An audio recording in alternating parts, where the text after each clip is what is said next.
بسم اللہ الرحمن الرحیم تبارك الذي نزل الفرقان على عبده ليكون للعالمين نذيرا۔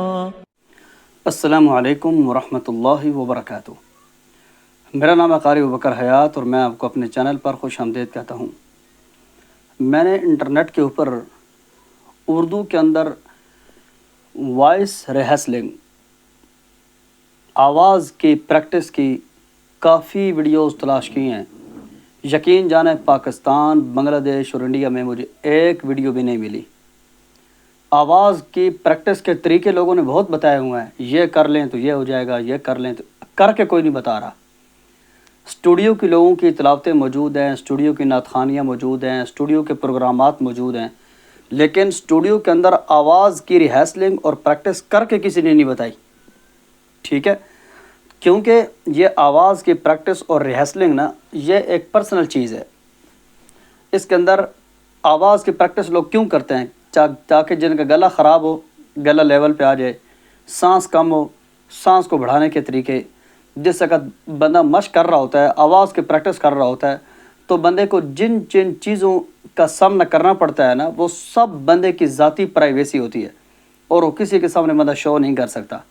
کسی کے سامنے شو اچھی چیز کی جاتی ہے، اس لیے لوگ آواز کی ریہرسلنگ کا طریقہ تو بتا دیتے ہیں بہت زیادہ، لیکن کر کے کوئی نہیں بتاتا۔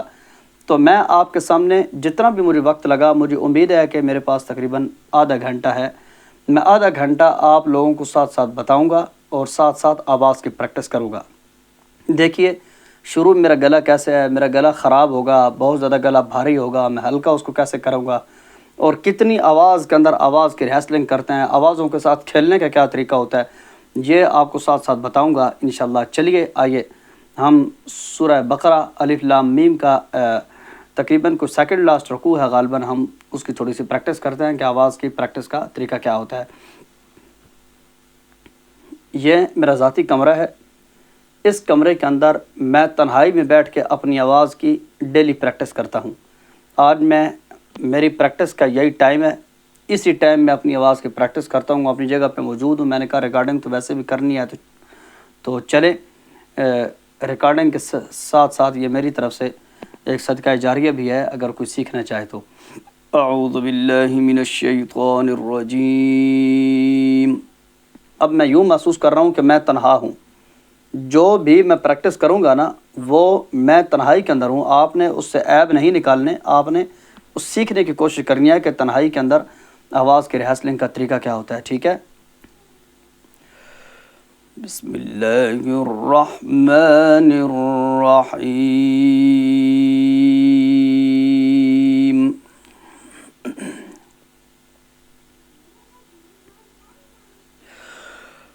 وَإِذِ ابْتَلَىٰ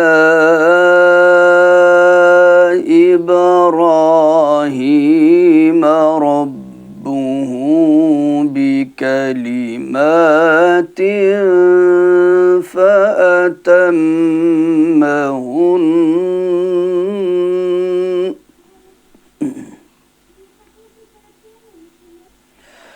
قَالَ إِنِّي جَاعِلُكَ لِلنَّاسِ إِمَامًا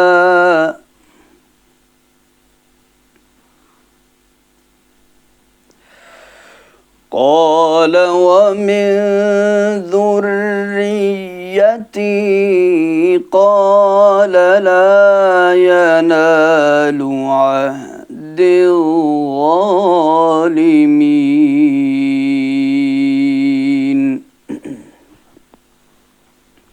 اب آپ دیکھتے جائیے شروع میرا گلا کیسا ہے، اور جیسے جیسے میں پڑھتا جاؤں گا میری آواز کیسے ہوتی جائے گی۔ اگر آواز خراب ہو رہی ہے تو میں اس کو سیٹ کیسے کرتا ہوں، دیکھیے۔ وَإِذِ ابْتَلَىٰ إِبْرَاهِيمَ رَبُّهُ بِكَلِمَاتٍ فَأَتَمَّهُنَّ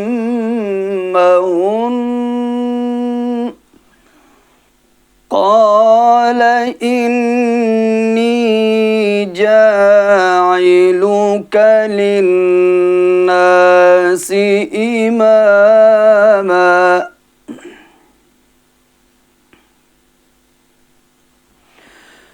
قال ومن ذريتي قال لا ينال عهد الظالمين.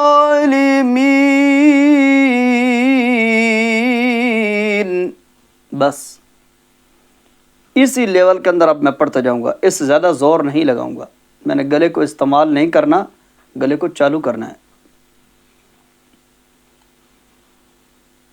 وَإِذْ جَعَلْنَا الْبَيْتَ مَثَابَةً لِلنَّاسِ وَأَمْنًا وَاتَّخِذُوا مِن مَّقَامِ إِبْرَاهِيمَ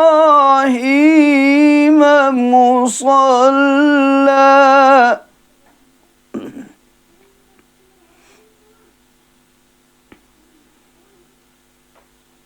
وعهدنا إلى إبراهيم وإسماعيل أن طهر بيتي للطائفين والعاكفين والركع السجود. دیکھیں 2-3 آیتیں اب میں نے اوپر والے لیول پہ پڑھ لی نا، اب میرا گلا ایسا ایسا تھکنا شروع ہو گیا ہے. ٹھیک ہے، جیسے جیسے گلا آگے چلے گا گلے کو ہلکا ہونا چاہیے، لیکن گلے کو ہلکا کرنے کے لیے بھی آپ کو گلے کے لیول کو سمجھ کے دیکھیں. کافی دیر گلا خاموش رہا، یعنی پڑھا نہیں ہے نا. اب گلے کو چالو کرنے کے لیے بھی تھوڑی سی اس کی پریکٹس اس انداز سے کریں گے کہ تاکہ گلا چالو ہو جائے. وَإِذْ قَالَ إِبْرَاهِيمُ رَبِّ اجْعَلْ هَٰذَا بَلَدًا آمِنًا وَارْزُقْ أَهْلَهُ. یہ جو آہستہ آوازیں ہوتی ہیں نا، بڑی مست قسم کی آوازیں ہوتی ہیں. یقین جانیں تنہائی کے اندر ان آوازوں پڑھنے کا وہ مزہ آتا ہے، جس طرح بندہ سرگوش یا نہیں کسی کے ساتھ کر رہا ہوتا. بہت مزہ آتا ہے، بہت مزہ آتا ہے. میں تھوڑا سا پڑھتا ہوں ذرا اسی انداز میں.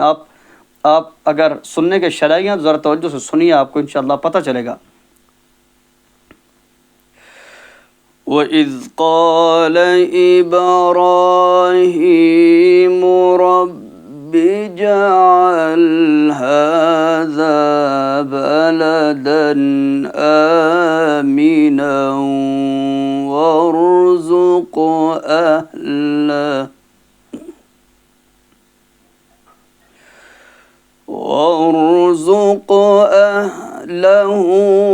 مِنَ الثَّمَرَاتِ مَنْ آمَنَ مِنْهُمْ بِاللَّهِ وَالْيَوْمِ الْآخِرِ. من آمن منهم بالله واليوم الآخر قال ومن كفر فأمتعه قليلا ثم أضطره إلى عذاب النار. یہ دیکھیں اب یہ جو آیت میں نے پڑھی ہے نا، عذاب النار پہ بڑی مشکل سے میں پہنچا ہوں. اب بار بار اس آیت کی 2-3 دفعہ پریکٹس کروں گا. دیکھنا عذاب النار پہ میں آپ کو کیسا وقف کر کے دکھاؤں گا. اس چیز کی ریہرسلنگ ہوتی ہے. وَإِذْ قَالَ إِبْرَاهِيمُ رَبِّ اجْعَلْ هَٰذَا بَلَدًا آمِنًا وَارْزُقْ أَهْلَهُ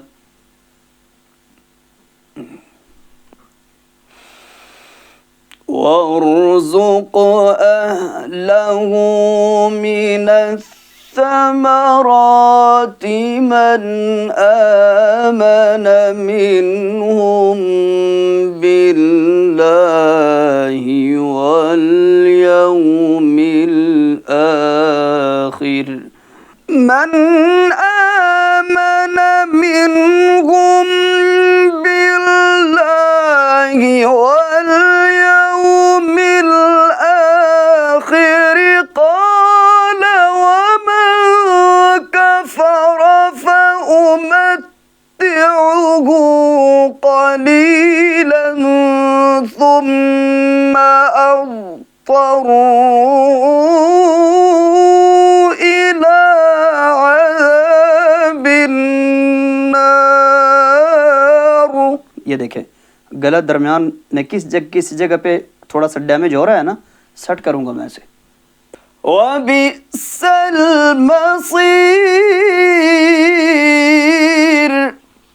وَإِذْ يَرْفَعُ إِبْرَاهِيمُ الْقَوَاعِدَ مِنَ الْبَيْتِ وَإِسْمَاعِيلُ رَبَّنَا تَقَبَّلْ مِنَّا إِنَّكَ أَنْتَ السَّمِيعُ الْعَلِيمُ.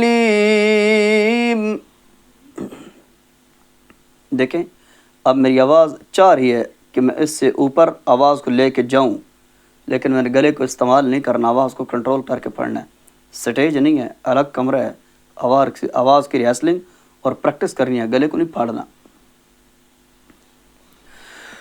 ربنا وجعلنا مسلمين لك ومن ذريتنا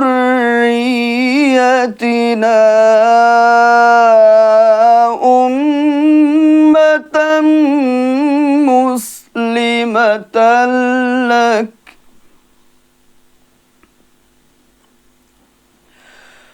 وأرنا مناسكنا وتب علينا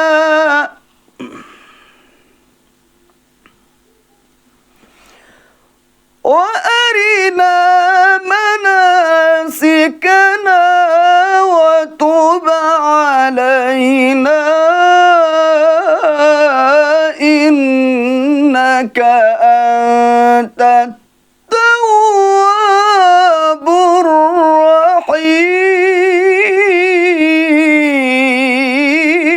الرحيم.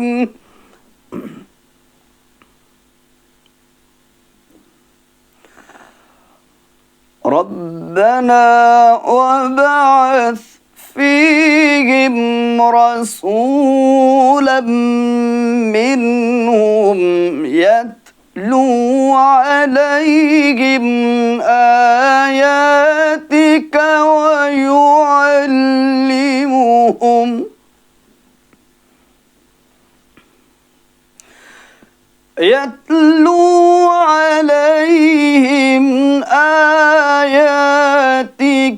ويعلمهم الكتاب والحكمة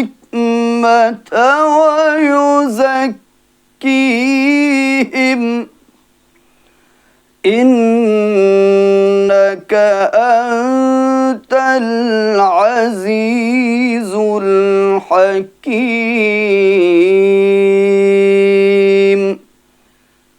صدق اللہ العظیم. یہ آواز کی پریکٹس، آواز کی ریہرسلنگ کا طریقہ ہوتا ہے. اس طریقے کے ساتھ ڈیلی اپنی آواز کو جاری رکھیے. اور میں اس آواز کے اندر کوئی ایکو شیکو فٹ نہیں کروں گا، کچھ بھی نہیں، آواز کی کوئی سیٹنگ نہیں کروں گا. اوریجنل یہ ویڈیو آپ لوگوں تک پہنچا رہا ہوں.